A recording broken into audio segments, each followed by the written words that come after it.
Trump को लेकर white house ने एक नोटिस जारी किया जिसमें लिखा कि उन्हें एक सीवीआई करके एक बीमारी है। प्रमुख लक्षण क्या हो सकते हैं? वीनस माने वो नसें, खून की नसें जो आपका खून लेके वापस जा रही हैं, ये प्रमुख पैरों को इफेक्ट करती है। माइग्रेन भी हो रहा है, सिर में दर्द हो रहा है तो लोग कह रहे हैं मुझे भी ये वो हो बीमारी हो गई। नसों में हल्की दुखन होना या रात के समय नाइट क्रैम्प्स होना। तो क्या हार्ट डिजीज में ऐसी प्रॉब्लम्स हो सकती हैं पैरों में? हम दोनों चीज़ों को समझाएंगे, इसकी वजह से हार्ट पे क्या फ़र्क पड़ता है और हार्ट की वजह से इस पे क्या फ़र्क पड़ता है। चोट लग गई और वो ब्लड बाहर नहीं आया और वो स्किन के अंदर क्लॉट हो गया, नीला रंग दिखने लगा, तो वो डेंजर है या वो सिमिलर है? उम्र के साथ में हमारे साथ भी ऐसा होगा, सबके साथ में नसें कमज़ोर होंगी, ये प्रकृति का नियम है। ज़रूरी ये है कि उसको समय से ये देखना कि किस कारण से है। आप अपने वजन को ना बढ़ने दें, वरना ये परेशानी एक दिन ग्रसित करेगी आपके पैर। हाल ही में अमेरिका के प्रेसिडेंट को लेकर यानी डोनाल्ड ट्रंप को लेकर व्हाइट हाउस ने एक नोटिस जारी किया जिसमें लिखा कि उन्हें एक सीवीआई करके एक बीमारी है। सीवीआई का मतलब है कि क्रोनिक वेनस इनसफिशिएंसी। अब ये नाम सुनने में बहुत फैंसी सा लग रहा होगा, आपको अजीब सा लग रहा होगा, लेकिन सिंपल सा आपने आसपास देखा होगा, नीली नसें दिखती हैं काफ़ी लोगों को, आपने सोसाइटीज़ में भी देखा होगा। बस ये वही बीमारी से रिलेटेड है, लेकिन क्या है क्या नहीं है ये जानना बेहद ज़रूरी है, क्योंकि बहुत सारे फेक इन्फॉर्मेशंस फैलने लगे हैं कि ये बहुत सीरियस है, लाइफ थ्रेटनिंग है, या प्रेसिडेंट ट्रंप अब काम नहीं कर सकते हैं, उन्हें रिज़ाइन देना होगा। बहुत सारी चीज़ें हैं, अब क्या फैक्ट हैं ये जानना हमारे लिए इसलिए भी ज़रूरी है because little knowledge is a dangerous thing, यानी कि कम जानकारी उस बीमारी से ज़्यादा खतरनाक है जो किसी को हो रखी है। तो इसी संदर्भ में आज हमारे साथ डॉक्टर तपिश साहू जी मौजूद हैं, जो कि वेस्कुलर सोसाइटी ऑफ इंडिया के सेक्रेटरी हैं और देश और दुनिया के जाने माने मतलब रिनाउंड सर्जन भी हैं इस सेगमेंट में। नमस्कार सर, आपका बहुत बहुत स्वागत है वन इंडिया पर बात करने के लिए। बहुत बहुत धन्यवाद आपका। तो आपने सुना, हमारा टॉपिक बहुत सिंपल है, क्योंकि डोनाल्ड ट्रंप को ये बीमारी हो गई है तो इसके बारे में बहुत चर्चाएं होने लगी हैं, फेक इन्फॉर्मेशन, लोग घबरा रहे हैं कि क्या हो गया है, हमें भी हो जाएगा। तो सर ये क्या है, सीवीआई है क्या? देखिए, सबसे पहले हम ये अपने दर्शकों को बताना चाहेंगे कि राष्ट्रपति डोनाल्ड ट्रंप जी को ये बीमारी अभी हाईलाइट हुई है, ऐसा नहीं कि बीमारी अभी हुई है। क्रॉनिक वीनस इनसफिशिएंसी माने बहुत ही धीरे चाल पे चलने वाली, बढ़ने वाली ये बीमारी। वीनस माने वो नसें, खून की नसें जो आपका खून लेके वापस जा रही हैं। वो दो प्रकार की होती हैं, गहराई से जाने वाली जिसको डीप कहा जाता है, एक बाहर से जाने वाली जिसको सुपरफिशियल कहा जाता है। दोनों में किसी में भी तकलीफ़ हो तो पैरों से जब खून पूरा ऊपर नहीं चढ़ पाता, माने इनसफिशिएंसी हो जाती है, तो उसमें कुछ लक्षण होने लगते हैं, उस पूरे स्पेक्ट्रम को क्रॉनिक वीनस इनसफिशिएंसी कहा जाता है। ये प्रमुख पैरों को इफ़ेक्ट करती है, चूँकि गुरुत्वाकर्षण के विपरीत जब खून को ऊपर चढ़ना है और उसमें अगर प्रेशर ज़्यादा हो, उसमें अगर पेट में प्रेशर ज़्यादा हो या पैर में पूरा प्रेशर बन ना पा रहा हो, तो ऐसे केस में ये जल्दी बढ़ती है और फिर इसके कुछ कुछ लक्षण चल रहे होते हैं धीरे धीरे, जो आगे चल के सामने आते हैं। सर आपने लक्षण की बातें कही, तो प्रमुख लक्षण क्या हो सकते हैं? अब जैसे कि हमें नहीं पता है और या फिर कोई अब खबरें आ रही हैं तो लोग डर रहे हैं कि हमें हो गया, नस की कुछ भी, अगर नस में पेन हो रहा है लोग माइग्रेन भी हो रहा है, सिर में दर्द हो रहा है तो लोग कह रहे हैं मुझे भी वो बीमारी हो गई। तो पहले ये क्लियर करें कि साहब नसें क्या होती हैं। नसें हमारी हिंदी भाषा में तार की नसें जो करंट लेके चलती हैं, जिसमें कि जो नर्व्स हैं उसको भी नस कहा जाता है, और जो खून की नसें हैं जो कि ब्लड वेसल यानी लाने वाली आर्टरीज और ले जाने वाली वेंस भी नस कहलाती है। दोनों के लक्षण फ़र्क हैं, दोनों की बीमारी फ़र्क है। जो नर्व्स की परेशानी है वो ये सारी माइग्रेन की परेशानी या शियाटिका या डिस्क की परेशानी, लोग उसको जनरली कंफ्यूज कर लेते हैं कि साहब ये हरी नस भी दिख रही है और पैर में बहुत तेज़ दर्द भी है, मेरे घुटने में दर्द हो रहा है, तो ये मेरा क्रॉनिक वीनस इनसफिशिएंसी है। ऐसा नहीं होता। खाली दिखने भर वाली नस हो सकता है बहुत ही छोटा लक्षण पैदा कर रही हो, इसके वैसे जो लक्षण होते हैं सीवीआई के, अगर प्राइमरी सीवीआई जिसमें वेरिकोज वेन एक चीज़ है, एक बीमारी होती है, तो उसके अंदर पैरों में भारीपन, थकान, पिंडलियाँ टाइट हो जाना, पैरों पे सूजन आ जाना, नसें उभर के आना, नसों में हल्की दुखन होना या रात के समय नाइट क्रैम्प्स होना, आगे चल के इसमें थोड़ी बहुत खुजली होती है, टखने के आसपास थोड़ा बहुत रंग बदलता है और उसमें खुजली करने से छोटे छोटे घाव हो जाते हैं जो नहीं भरते, जिनको वीनस अल्सर कहा जाता है। तो ये पूरा स्पेक्ट्रम है इस बीमारी का। ये होता है क्रॉनिक वीनस इनसफिशिएंसी के द्वारा, ना कि बहुत तेज़ दर्द, शियाटिका, पूरे पैर में दर्द चल रहा है या सर में चल रहा है। उसको कंफ्यूज मत करिए और डरिए मत। अगला सवाल भी इसी डर और कन्फ्यूजन का ही है। लोग इसको हार्ट इश्यूज से भी कंफ्यूज्ड हो रहे हैं। अब हमें तो नहीं पता है, you are the right person for it. तो क्या हार्ट डिजीज़ में ऐसी प्रॉब्लम्स हो सकती हैं पैरों में, या फिर कोई सर्टेन मेडिकेशंस जिसके वजह से ये दिक्कतें आती हों? तो देखिए, हम दोनों चीज़ों को समझाएंगे, इसकी वजह से हार्ट पे क्या फ़र्क पड़ता है और हार्ट की वजह से इस पे क्या फ़र्क पड़ता है। तो मान लीजिए एक कोई व्यक्ति अगर इस नसों की बीमारी से ग्रसित है, सेकेंडरी सीवीआई, यानी पहले उसको कुछ क्लॉट हो चुके हैं। मतलब सीवीआई के स्टेजेस हैं, के प्रकार हैं, टाइप्स प्राइमरी और सेकेंडरी। सेकेंडरी माने उसमें कोई और चीज़ पहले, जैसे डीवीटी, जैसे अंदरूनी नसों में, गहराई की नसों में क्लॉटिंग हुई थी कई साल पहले, और अब जो है वो ये सारे लक्षण निकल के आ रहे हैं। तो उस केस में हो सकता है कि छोटा मोटा क्लॉट उस समय कुछ हार्ट में गया हो, क्योंकि ये सारा सर्कुलेटरी सिस्टम है। लेकिन ऐसा नहीं है कि अभी हरी खाल की दिखने वाली नस का क्लॉट हार्ट में या दिमाग में चला जाएगा, ऐसा नहीं होता जनरली। दूसरी चीज़ कि हार्ट की वजह से पैरों में क्या हो सकता है। तो हार्ट अगर किसी का कमज़ोर है, प्रॉपर पंपिंग नहीं कर रहा, प्रॉपर खून का दौरा आगे नहीं बढ़ा रहा, तो इसको बैक प्रेशर चेंजेस कहा जाता है, जिसमें राइट हार्ट फेलियर एक परेशानी होती है, जिसमें कि कंजेशन जब होता है तो पूरा प्रेशर पैरों में ट्रांसमिट होता है और दोनों पैर सूजना, पैरों के अंदर इस तरीके के सीवीआई के लक्षण आना, जिसको हार्ट की पहले रही हो हिस्ट्री, हार्ट अटैक पहले हुआ हो, उसका हार्ट कम काम कर रहा हो, या कुछ पेशेंट्स में हम पैर की सूजन से भी हार्ट की परेशानी पकड़ते हैं, जिसमें डॉपलर तो ठीक दिखाई दे रहा है फिर भी पैर सूजा हुआ है। तो ऐसे में हार्ट का ईको कराने से पता चलता है कि हार्ट की फंक्शनिंग कम है। तो प्रेसिडेंट ट्रम्प को डॉक्टर एक और चीज़ देखा गया था, शेक हैंड के दौरान उनके हाथ पे कुछ नीली रंग की स्पॉट्स देखी गई थी। तो वो क्या है, क्या वो सेम प्रॉब्लम है पैरों का, दिल का, वो क्या है? जी बिल्कुल। देखिए, ऐसा है, जो नीला स्पॉट होता है ये क्यों होता है, पहले ये समझिए। लोग कहते हैं कि क्लॉट हो गया। ये खाल के नीचे जब कैपिलरीज से खून का रिसाव होगा तो उसका रंग आपको ऊपर से दिखाई देगा। तो ये नसों के अंदर का क्लॉट नहीं है, ये नसों से बाहर रिसाव जो खाल के नीचे हुआ। क्यों हुआ? वो एक ब्लड थिनर जो लेते हैं उनके अंदर बहुत कॉमनली हो सकता है, या फिर पैरों में जनरली आपकी जब वेन्स वीक होती हैं तो उसमें कैपिलरीज में प्रेशर बढ़ने से नीले नीले धब्बे हो सकते हैं, लेकिन ये अपने आप रिजॉल्व हो जाते हैं।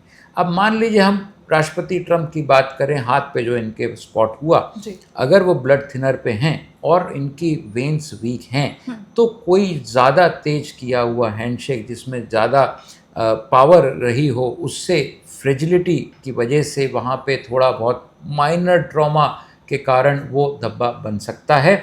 लेकिन ये कोई घबराने वाली चीज़ नहीं होती, ये अपने आप धीरे धीरे धीरे धीरे रिजॉल्व हो जाता है। ओके, तो जैसा कि आपने बताया ये घबराने वाली चीज़ नहीं होती है, लेकिन एक ब्लड क्लॉटिंग तब भी होती है। मानिए ऐसे कोई पेशेंट है, वो गिर गए और उन्हें चोट लग गई और वो ब्लड बाहर नहीं आया और वो स्किन के अंदर क्लॉट हो गया, नीला रंग दिखने लगा, तो वो डेंजर है या वो सिमिलर है?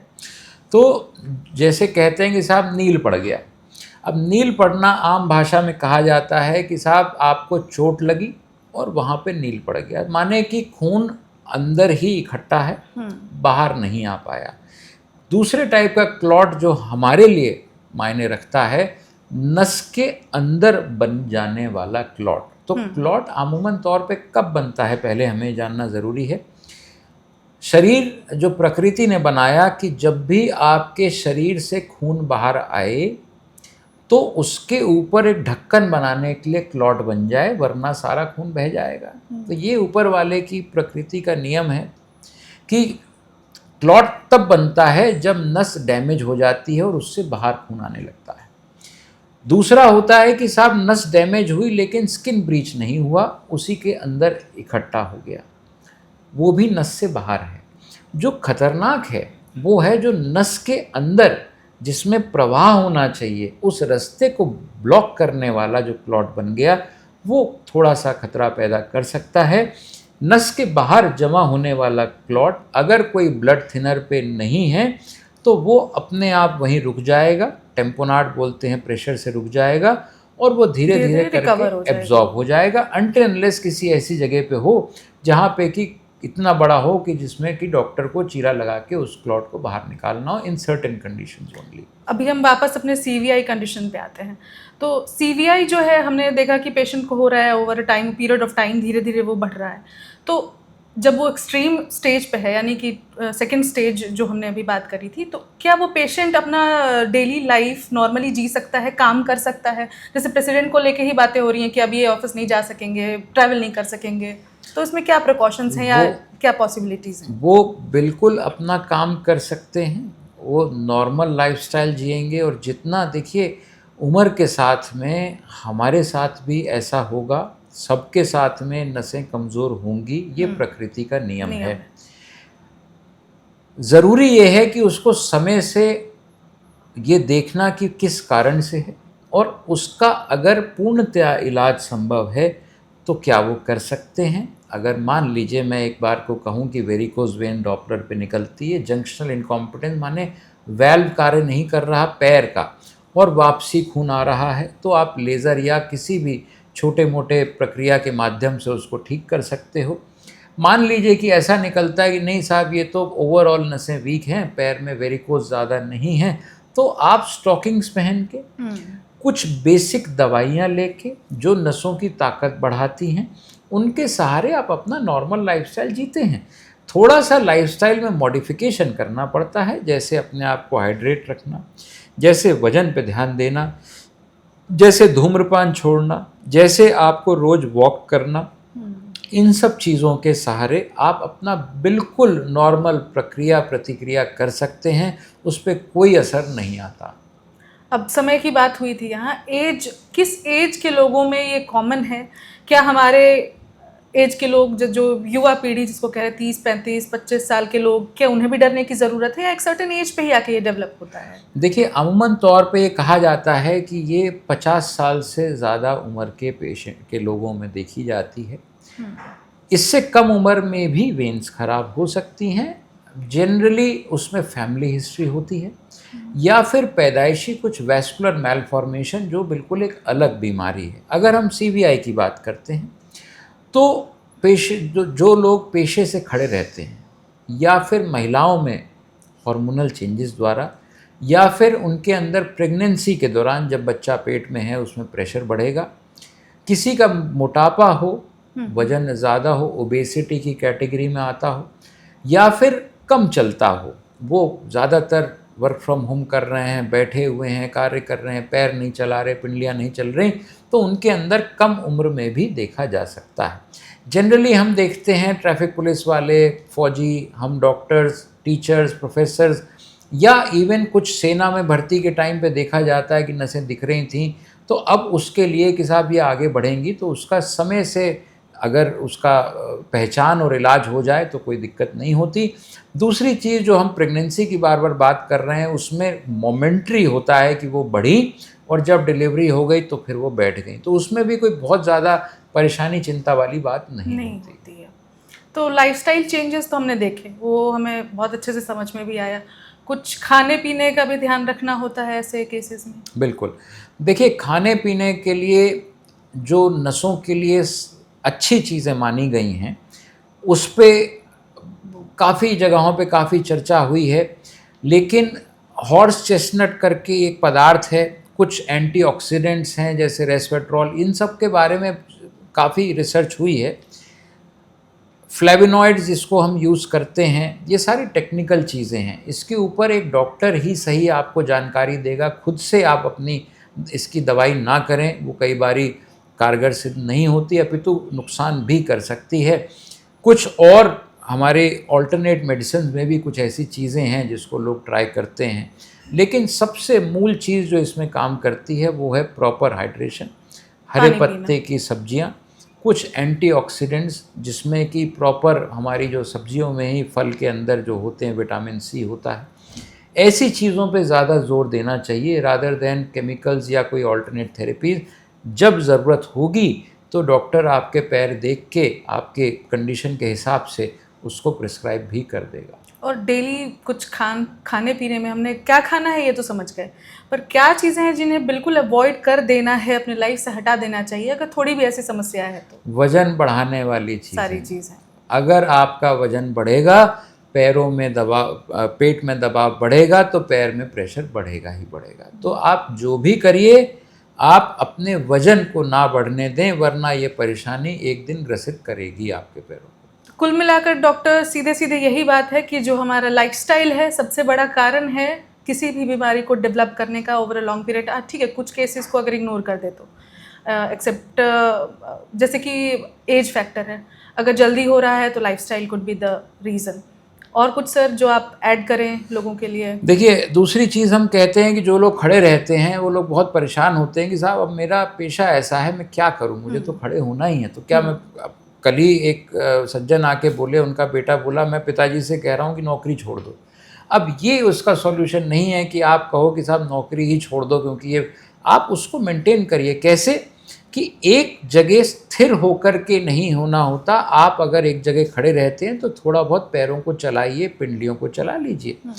जैसे अब अगर हमें ऑपरेशन करना है तो हम ऑपरेशन करना तो बंद नहीं करेंगे, ट्रैफिक पुलिस वाला खड़ा है तो खड़ा है, तो आप स्टॉकिंग्स पहन लीजिए अगर ये थोड़ी भी परेशानी दिखती है। नहीं तो आपको थोड़े टाइम अपने पैरों को, पिंडलियों को ऊंचा करना, उसको एक्टिवेट करना, काफ पंप को एक्टिवेट करने से पैरों की बेसिक एक्सरसाइज चला लीजिए। पैरों को चलाइए जिससे कि वहाँ पे ब्लड की पूलिंग ना हो और वो पंप करके उसको हार्ट की तरफ भेज दे।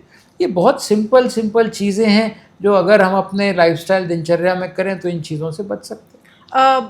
एक क्वेश्चन और है डॉक्टर, बहुत कम मात्रा में लेकिन बहुत लोगों के साथ ऐसा होता है फ्लैट फुट, तो फ्लैट फुट वालों के साथ फिर ये इशू क्या कॉमन हो सकती है? देखिए, फ्लैट फुट से वेन का डायरेक्ट कोई संबंध नहीं है, लेकिन अगर हम बात करें कि फ्लैट फुट से वेन्स और क्या परेशानी कर सकती हैं, तो उसमें अगर शुरुआत से स्ट्रक्चर खराब है तो पैरों में दर्द होगा, कम चलेंगे। दूसरी चीज़, पैरों में थोड़ा सा टेढ़ापन आने लगता है, उनकी एड़ी के आसपास सूजन आने लगती है, और जहाँ पे सूजन होगी वहाँ नसें ज़्यादा दिखेंगी। तो ये कहें कि फ्लैट फुट से वेरिकोज वेन डायरेक्ट लिंक है, ऐसा नहीं है, लेकिन हाँ, नसें ज़्यादा चमकना या पैरों में सूजन आना फ्लैट फुट के कारण टखने के आसपास हो सकती है, लेकिन डायरेक्ट कनेक्शन नहीं होता। बहुत बहुत धन्यवाद डॉक्टर, बहुत सारे इन्फॉर्मेशंस हमें मिले। आई थिंक हमने A to Z कवर किया चीज़ों को, कि अब जैसे हमारे पीछे भी ये नीली नसों का ही एक कैरिकेचर जैसा कुछ रखा हुआ है। नीली नसें होती हैं, अमूमन बहुत लोगों को दिखती हैं, खेतों में लोग काम करते हैं उनमें भी दिखती है, बट घबराने जैसी कोई चीज़ नहीं है।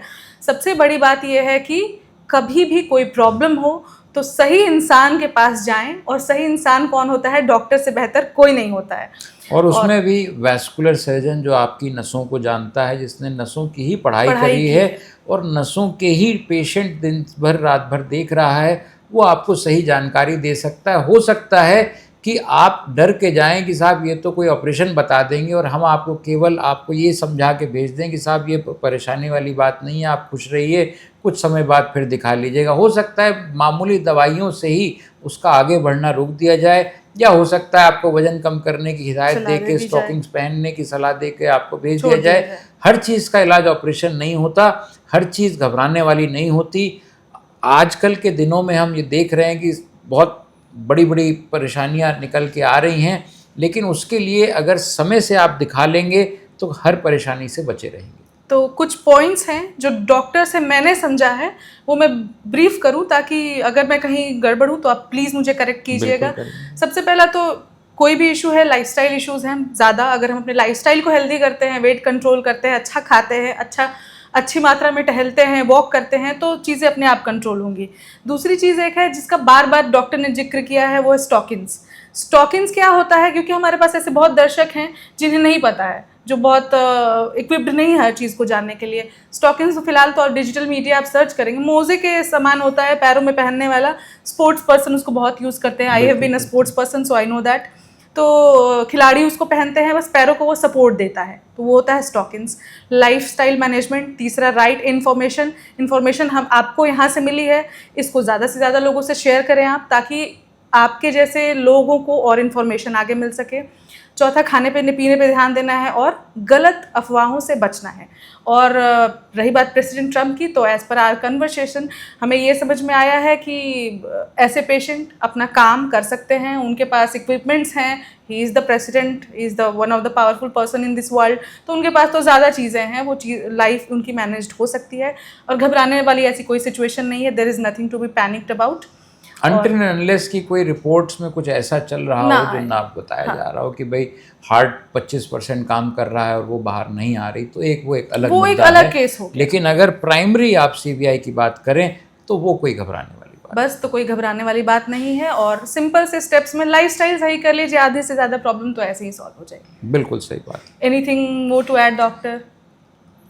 भ्रांतियाँ और गलत जानकारी वो ज़्यादा परेशानी का विषय है, रादर दैन उसके बारे में सही जगह सही जानकारी और सही इलाज लेना।